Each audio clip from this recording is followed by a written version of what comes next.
प्रिय शिक्षार्थियों, नमस्कार। मैं डॉक्टर कमर जहां, HOD, Ayurveda and naturopathy department from Mansa medical and health training institute, Jaipur, Rajasthan.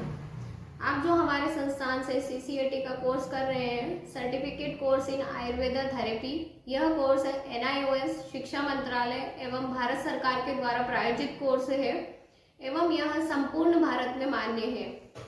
पिछले वीडियो में हमने जो हमारा सेकंड पेपर है आपका, जो सिलेबस का 722 कोड, इसके कुछ टॉपिक्स हमने डिस्कस किए थे।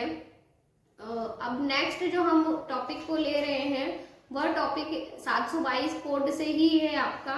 तो इसे आज हम देखते हैं कि नेक्स्ट टॉपिक आपका दिया हुआ है मर्म चिकित्सा। यह एक इम्पॉर्टेंट टॉपिक है। मर्म जो कि हमने पहले भी पढ़ा था कि जब हमने अंग प्रत्यंग वाला जो चैप्टर पढ़ा था 721, जिसमें कि हमने बेसिक चीजें पढ़ी थी कि बॉडी में क्या क्या चीजें हमारी प्रेजेंट होती हैं, संधि, अस्थि, मर्म, इस प्रकार से हमने सारी चीजें जब देखी थी तो हमने देखा था कि जो मर्म है हमारे शरीर में वह कितने होते हैं, 107 होते हैं। अलग अलग प्रकार से बताए गए थे। तो अलग अलग प्रकार से हमने देखा था कि जो हमारे शाखागत मर्म होते हैं, संधिगत मर्म है, मांसगत मर्म है, अस्थिगत मर्म है, इनकी संख्या भी हमने देखी थी, डिस्कस करी थी। आज हम इनकी क्या है, चिकित्सा के बारे में थोड़ा सा डिस्कशन करेंगे कि मर्म चिकित्सा क्या होता है आयुर्वेद में। यह जो आपका 722 कोड है, इसमें हम देखेंगे, इसमें हम देख रहे हैं कि विभिन्न चिकित्सा प्रणालियों के जो सिद्धांत होते हैं, यानी कि आयुर्वेद में कौन कौन सी थेरेपीज होती हैं, उनके जो सिद्धांत है वे किस प्रकार से कार्य करते हैं और वो क्या क्या थेरेपी होती है। तो जो हम मर्म चिकित्सा को, आज जिस टॉपिक को हम डिस्कस करेंगे, यह भी हमारे लिए एक इम्पॉर्टेंट चिकित्सा है जो कि आयुर्वेद में महत्वपूर्ण बताई गई है।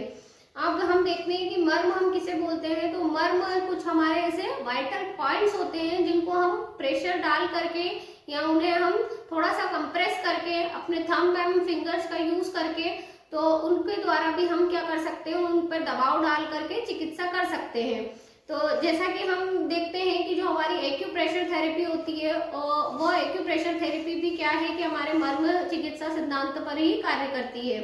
इसमें हम देखते हैं कि जो हमारा मर्म चिकित्सा का जो सिद्धांत है, ये क्या करता है कि मस्तिष्क में क्या होता है, जो हमारे कुछ पॉइंट्स होते हैं, जो हमारे वाइटल पॉइंट्स कहे गए हैं, या मस्तिष्क के द्वारा, यानी कि मस्तिष्क में जाकर के जो हमारे न्यूरॉन्स हैं, इनके द्वारा क्या काम करते हैं कि शरीर की जो क्रियाएं हैं उनको नियंत्रित करने का काम करते हैं। यानी कि जिन पॉइंट्स को हम दबाते हैं वे पॉइंट्स क्या करते हैं, मस्तिष्क के द्वारा, यानी कि उनकी जो लिंक होती है डायरेक्टली किससे होती है, मस्तिष्क से होती है। तो वो मस्तिष्क के द्वारा क्या करते हैं, हमारे शरीर को नियंत्रित करने का कार्य करते हैं। तो उससे भी क्या है कि हमें कुछ रोगों की चिकित्सा करने में हमें सहायता मिलती है। अब हम देखते हैं कि जो मर्म चिकित्सा है, तो सबसे पहले तो हमें मर्म का ज्ञान होना आवश्यक है। तो मर्म का जो कंप्लीट हमने पहले हम इस चीज को डिस्कस कर चुके हैं, लेकिन आपको अकॉर्डिंग टू पॉइंट कि कौन सा मर्म कहाँ पर प्रेजेंट होता है, तो इसके लिए आपको पुस्तक में एक डायग्राम बताया गया है जो मैं आपको शो कर देती हूँ।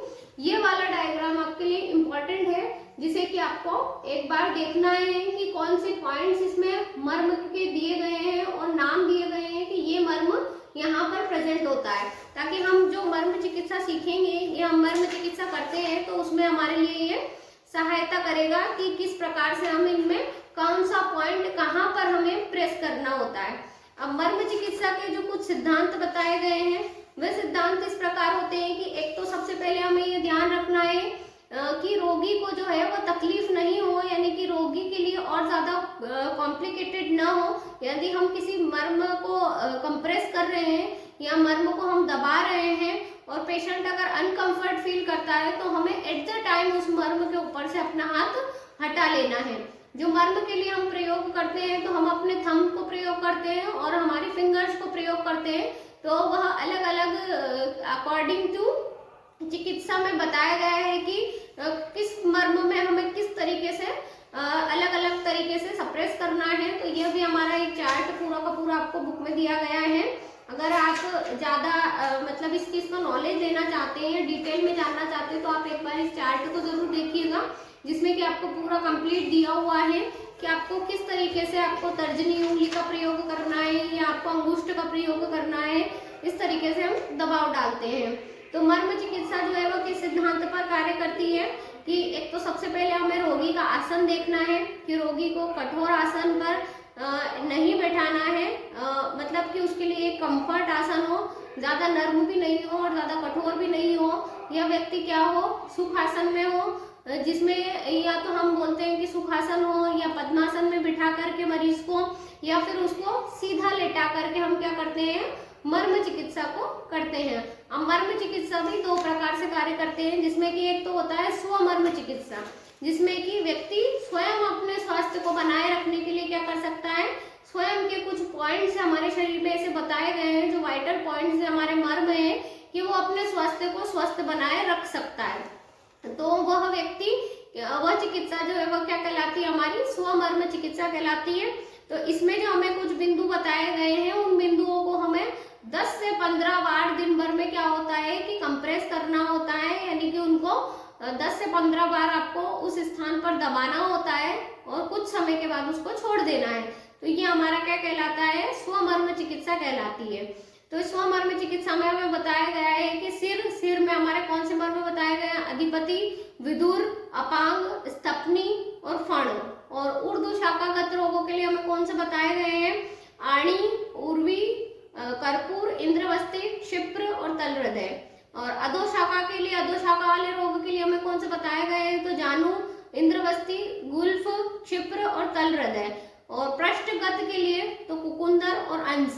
तो ये क्या है कि इन चिकित्सा को, इस चिकित्सा को यानी कि स्वमर्म चिकित्सा को व्यक्ति स्वयं भी कर सकता है, यानी कि स्वयं भी इन पॉइंट्स को दबा करके अपनी जो स्वस्थता है या हल्का सा कोई माइनर पेन हो रहा है या कुछ ऐसा हो रहा है तो उनको अपन स्वयं भी ठीक कर सकते हैं।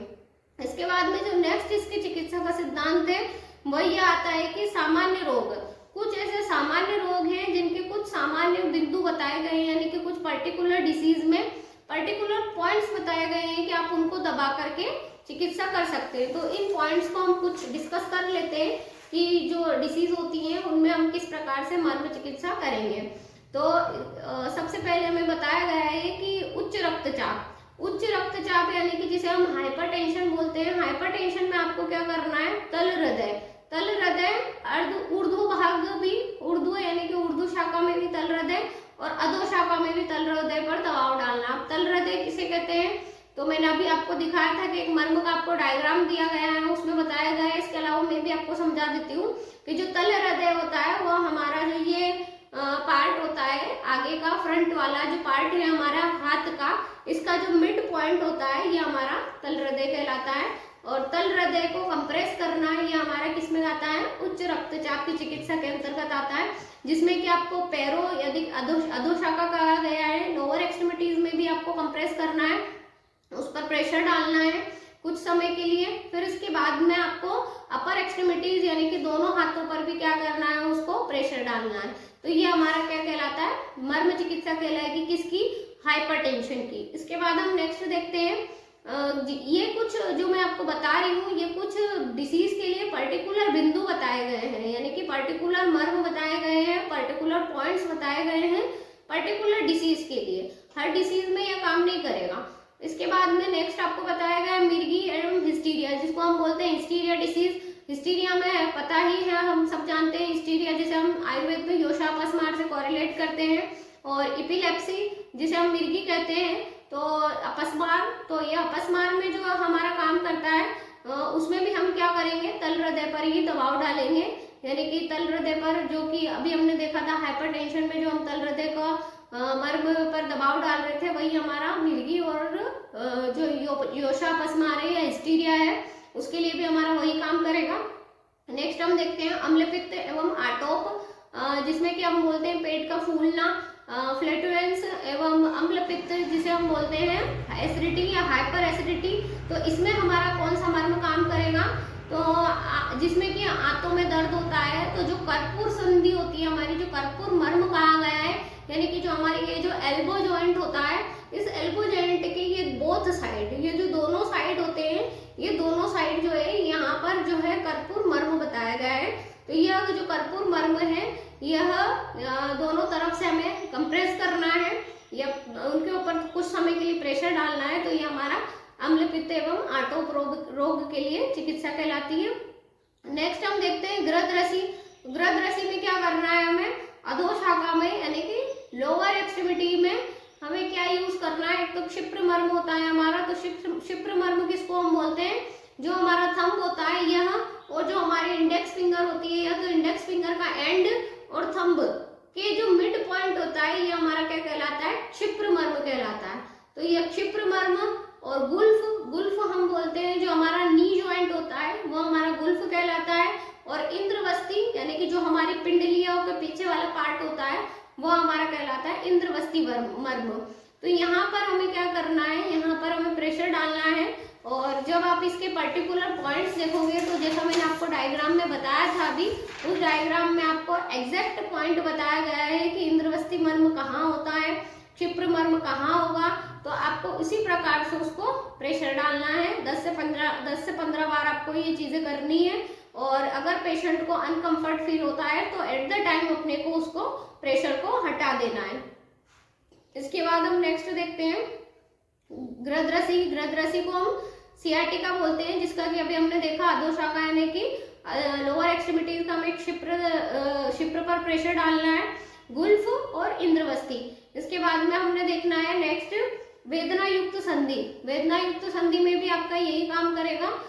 वेदना युक्त संधि जिसे हम बोलेंगे कि जो पेनफुल हमारे जॉइंट्स है, तो उनमें भी हम अधोशाखा यानी कि लोअर एक्सट्रीमिटीज में क्षिप्र मर्म और हमारा गुल्फ और इंद्रवस्ती, तो इन तीनों ही मर्म पर हम क्या करेंगे, पर्टिकुलर जगह पर प्रेशर डालेंगे। यह हमारी क्या कहलाएगी, वेदना युक्त संधि में मर्म चिकित्सा।